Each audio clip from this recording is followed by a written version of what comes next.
నమస్కారం గురుగారు. వాగర్థావివ సంపృక్తౌ వాగర్థప్రతిపత్తయే జగతః పితరౌ వందే పార్వతీ పరమేశ్వరౌ. ఆదిత్యాయ చ సోమాయ మంగళాయ బుధాయ చ గురుశుక్రశనిభ్యశ్చ రాహవే కేతవే నమః. శృంగేరి జగద్గురు పీఠాధిపతులకి, కంచి పీఠాధిపతులకి నమస్కారములు తెలియజేసుకుంటూ కార్యక్రమాన్ని ప్రారంభిద్దాం.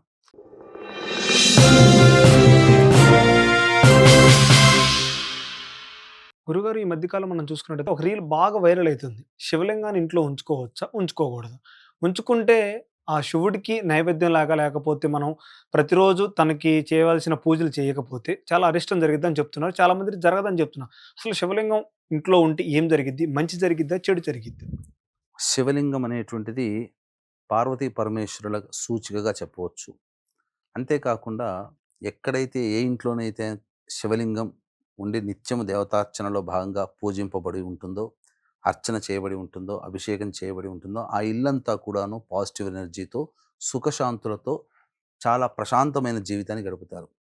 ఉదాహరణకి వీక్షించేటువంటి ఆంధ్రప్రభ ప్రేక్షకులు కూడా గమనించాల్సినటువంటిది, మీకు ఏ దేవాలయానికన్నా వెళ్ళండి. ప్రతి మామూలుగా జనసంచారం లేని దేవాలయంలోనైనా కానీ, లేదా బాగా గుర్తుపెట్టుకోవాలి, బాగా అనుభవించాలి ఆ సన్నివేశాన్ని అంటే, బాగా బిజీగా ఉండే ఏరియాలో ఉండే ఏదైనా దేవాలయానికి వెళ్ళండి. ఆ యొక్క దేవాలయంలోకి అడుగుపెట్టగానే కొంతవరకైనా కానీ మనస్సు కొంత అలజడిగా గురవుతుంది. కానీ ఎంత బిజీగా ఉన్నా, అనేక కూడళ్లలో మధ్యలో ఉన్న శివాలయానికి వెళ్ళండి. ఆ శివాలయంలో అడుగుపెట్టగానే ప్రశాంతత ఉంటుంది. దీన్ని బట్టి అర్థం చేసుకోవచ్చు. ప్రశాంతత అనేటువంటిది శివలింగాన్ని ఆరాధన చేయడం వల్ల కలుగుతుంది. అయితే ఈ శివలింగ ప్రమాణం అనేటువంటిది వివిధ పద్ధతుల ప్రకారం అనేటువంటిది ఉంటుంది. హ్మ్. ప్రధానంగా మనము నిత్య నైమిత్తిక కర్మలు ప్రతిరోజు కూడాను 4 కాలాల్లో నైవేద్యాలు సమర్పించగలిగితే ఎంత పెద్ద శివలింగమైనా పెట్టుకోవచ్చు. అయితే కలియుగంలో మానవ మాతృలకు ఇది సాధ్యం కాదు. ప్రస్తుతం ఉన్నటువంటి హైటెక్ యుగంలో అసలు సాధ్యం కానటువంటిది. కాబట్టి కలియుగ ప్రమాణాన్ని అనుసరించే మన మహర్షులందరూ కూడాను సిద్ధీకరించినటువంటిది మనకు శాస్త్ర ప్రకారము అంగుష్ట ప్రమాణం అనగా ఈ బొటనవేలు ఎంతవరకు ఉంటుందో అంతవరకు శివలింగాన్ని మనం ఇంట్లో పెట్టుకొని పూజించుకోవచ్చు. తప్పు లేదు. కొన్ని విభిన్న వైష్ణవ సాంప్రదాయం కానీ, ఇంకా విభిన్న మతాల వాళ్ళ ప్రకారము శివలింగం ఉంటే శ్మశానంతో సమానమని కొన్ని అపవాదాలు చేస్తున్నారు. అసలు చెప్పాలి అంటే శివలింగం లేని ఇల్లు శ్మశానంతోనే సమానం. శివలింగం ఉంటేనే అది దైవ ప్రతీక. కాబట్టి శివాయ విష్ణురూపాయ శివరూపాయ విష్ణవే శివస్య హృదయం విష్ణోర్ విష్ణోశ్చ హృదయం శివః. శివుడు ఎప్పుడు విష్ణు హృదయంలో ఉంటాడు. విష్ణువు ఎప్పుడు శివుడు హృదయంలో ఉంటాడు. కాబట్టి వీళ్ళిద్దరికీ తేడా లేదు, భేదం లేదు. అంతా అభేదమే. కాబట్టి అందరూ కూడా ప్రేక్షకులు అందరూ కూడా చక్కగా శివలింగాన్ని ఇంట్లో ఆరాధన చేసుకోవచ్చు. అయితే మొట్టమొదలు శివలింగాన్ని తెచ్చుకునేటువంటి సందర్భంలో, ఈ తెచ్చుకునే సందర్భంలో తిథులు, వారాలు అనేటువంటివి చూసుకోవాలి. దుర్ముహూర్తాలు, వర్జ్యాలు అనేటువంటివి లేకుండా, రాహుకాలము, యమగండ కాలం ఇట్లాంటివి లేకుండా, మంచి తిథి అయినటువంటి తదియ, పంచమి, సప్తమి, దశమి, ఏకాదశి, త్రయోదశి, పౌర్ణమి. ఇందులో మాస శివరాత్రి చాలా విశేషము. ఆరుద్ర నక్షత్రము చాలా విశేషము. అలాగే త్రయోదశి తిథి కూడాను ఇంకా విశేషంగా చెప్పబడి ఉంది. నక్షత్ర ప్రకారం అయితే ఆర్ద్ర నక్షత్రం కానీ, స్వాతి నక్షత్రం కానీ, అశ్విని కానీ, పునరుసు కానీ, పుష్యమి కానీ, అలాగే ఈ సంబంధించినటువంటి అనురాధ నక్షత్రం కానీ, ఉత్తరాభాద్ర కానీ, రేవతి కానీ, ఈ నక్షత్రాల్లో ఉండగా శివలింగాన్ని ఇంటికి తెచ్చుకోవచ్చు. ఆర్ద్ర నక్షత్రం అయితే చాలా విశేషం.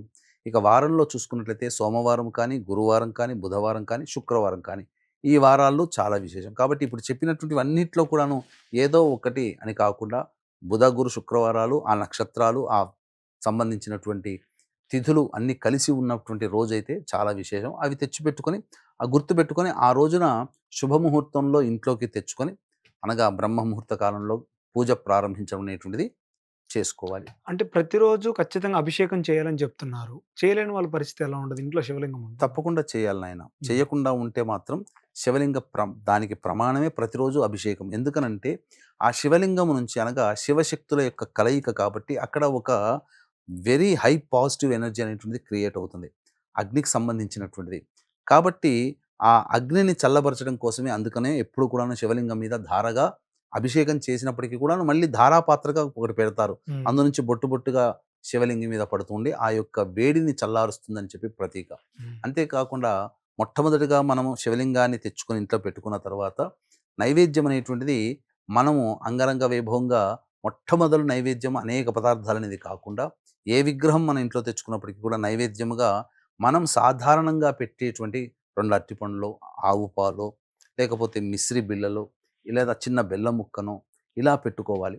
తదనంతరం రోజులు గడుస్తున్న కొద్దీ మనకిష్టమైనదిగా పెట్టుకోవచ్చు. ఎంత పెద్ద పదార్థాలైనా. కానీ మొట్టమొదలు తెచ్చుకొని మొట్టమొదటి పూజ రోజు చేసినటువంటి రోజున ఎక్కువగా మనం నైవేద్యాలు పెడితే ఏ విగ్రహానికైనప్పటికీ కూడాను ఇక ఆ రోజు దారభ్యత అంతకు మించి తగ్గకుండా నైవేద్యాలు పెట్టుకోవాల్సిన పరిస్థితి వస్తుంది. అన్ని వేళలా, అన్ని సందర్భాల్లో అంత నైవేద్యాన్ని మనం పెట్టుకోలేం కాబట్టి సాధారణంగా ఒక బెల్లం ముక్కనో, మిశ్రీనో, ఆవు పాలో లేకపోతే 2 అరటిపండ్లో పెడితే మొట్టమొదటి పూజ ప్రారంభానికి సరిపోతుంది. ఆ విధంగా నైవేద్యం పెట్టడం వల్ల మంచే జరుగుతుంది.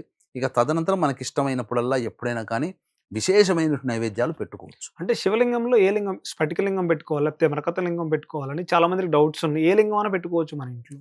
కలియుగాన్ని అనుసరించి మృత్తికా లింగం అనేటువంటిది అర్చించడానికి చాలా విశేషంగా చెప్పబడింది. అన్ని లింగాల్లోకెల్లా రసలింగము చాలా గొప్పదైనటువంటి అనగా పాదరసంతో ఉన్నటువంటి అనగా ఈ పాదరసంతో ఇప్పుడు బయట మార్కెట్‌లో దొరికేటువంటి లెడ్, సీసం కలిసినటువంటిది కాకుండా మొత్తము సప్తకంచుక విధానంగా అష్టాదశ శుద్ధులతో చేసినటువంటి పాదరస లింగాన్ని తెచ్చుకొని అభిషేకం చేసి వాడడం అనేటువంటిది చాలా గొప్పదనము. ఈ పాదరస లింగాన్ని ఎవరైతే అభిషేకం చేస్తారో వాళ్ళు నిత్య యవ్వనవంతులుగా ఉండి లక్ష్మీ కటాక్షంతో విలాసిల్లుతారు అని చెప్పి మనకు శివపురాణంలో చెప్పబడి ఉంది. అంటే అభిషేకంలో అంటే ఇప్పుడు ఆవు పాలతో చేస్తే ఒకలాగా, తర్వాత నెయ్యితో చేస్తే ఒకలాగా, అంటే దానికి సంబంధించిన విశిష్టత చెప్తా ఉంటారు గదండీ!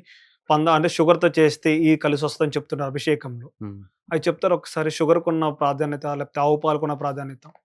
పంచామృతాలు అనేటువంటివి మన దేహంలో ఉన్నటువంటి పంచేంద్రియాలను సూచించేటువంటిది. పంచేంద్రియాలనేటువంటివి సక్రమంగా ఉంటేనే మనం అన్ని రకాలుగా నిర్ణయాలు తీసుకోవడం గానీ, శరీర శుద్ధి కానీ, ఆరోగ్యం గానీ మనం ఉంటామని చెప్పి. అంతేకాకుండా ప్రధానంగా డబ్బు కావాల్సినటువంటి వాళ్ళు విభూతిని కలిపినటువంటి నీటిని అభిషేకం చేసి మారేడు దళాలతో అర్చన చేయాలి.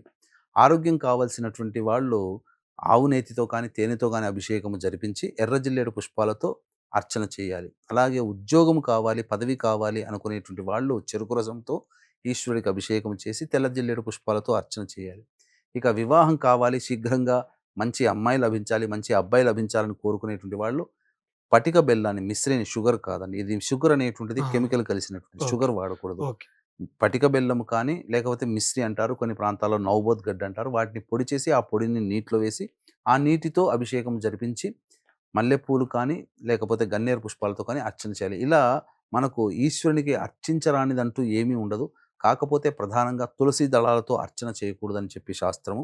ఇక దూర్వాలతో అర్చన చేయవచ్చు. అన్నిటికంటే ప్రధానంగా ఈశ్వరుడు ఇష్టపడేటువంటిది తుమ్మి పూలు.